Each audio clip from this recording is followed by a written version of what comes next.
Hi everyone and welcome back to another week of Storytime. I hope you all had a lovely weekend and did some reading with your mum, dad or friends and that you're ready to start the week with me. Now just before we start, I'd like to give a big shout out to Ruby and to Bella who have been watching and listening and reading with us. Hi Ruby, hi Bella, thank you so much for reading along and I hope you've enjoyed the stories. Now, should we all check in and see how we're going and sing our hi, hello song? Let's do it. Hands up. Hi, hello, and how are you? How are you? How are you? Hi, hello, and how are you? How are you today? I know I'm feeling fantastic today, and I hope you are too, because this book is really special. Today's book is called The Echidna and the Shade Tree. Let's have a read to see what happens to this echidna and this shade tree. Beautiful Australian story. Away out in the middle of the desert, there once grew a huge tree. It was so big that it shaded the whole land from the scorching sun. Such a pretty tree. That illustration is beautiful.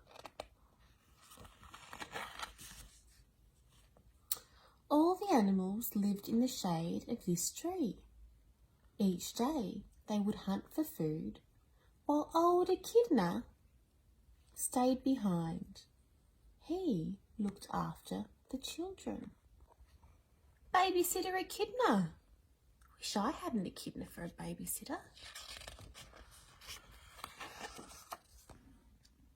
Each time when the animals returned with the food, they would give the children, not the echidna, the tastiest bits.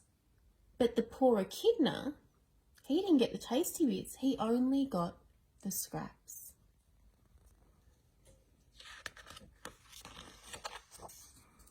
This made Echidna very angry. He grabbed hold of the giant shade tree and shook it, and he pulled it, and with a mighty tug tore it right out of the ground, roots and all. Look at that. Can you see the roots coming out of the ground? My goodness, that's a strong echidna.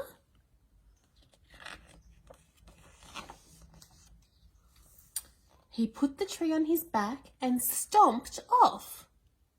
Soon, the animals realised that their shade was moving and that they would die of thirst in the hot sun.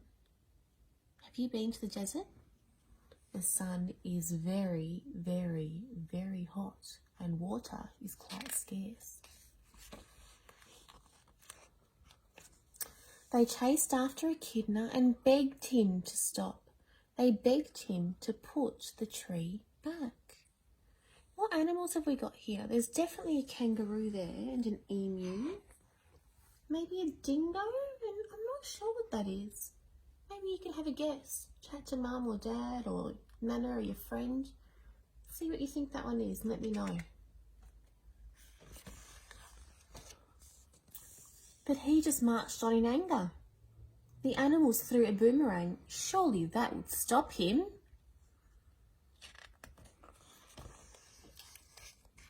But no, it didn't. It hit him on the feet and broke his toes. Oh, that would have to hurt. But, this echidna, he still shuffled on. At last, the animals hurled their spears. Oh dear.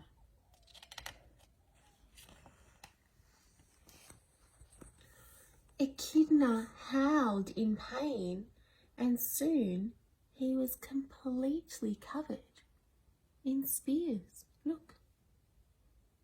Golly, there's so many of them, I don't even think I can count them.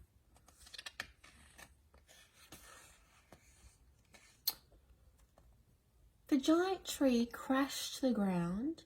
It rolled over and over across the plain, and its huge branches broke off and stuck into the ground.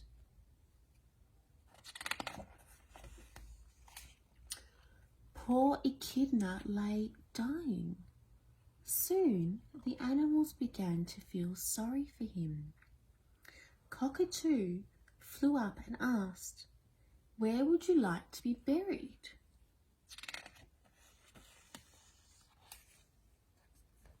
"In an ant bed, in a clump of spinifex grass, in between some rocks." Echidna chose the rocks. When he died, the animals buried him there and covered him up. Only the spears were sticking out. To this day, echidnas have spears on their backs. They still shuffle about on little bent and broken feet as they hunt for ants amongst the rocks. I didn't know that about echidnas. The animals too still live in the desert. They hunt in the shade of the small trees that grew from the branches of that one giant tree. And they will never die of thirst because water filled up the hole left by the shade tree and made a huge lake called Nongra. And that was the echidna and the shade tree. There are lots of stories like this about indigenous culture, lots of beautiful Australian stories. So if you haven't heard one before and this was your first today, maybe you can ask your mum or your sister or grandma or grandpa to either tell you a few more or to try and hunt some down for you. I know some libraries are still open and doing deliveries, and that way you can have a bit more of a read about the world around us in Australia. Enjoy. I hope you've enjoyed today's story. I loved it and I can't wait to see you tomorrow. Bye everyone.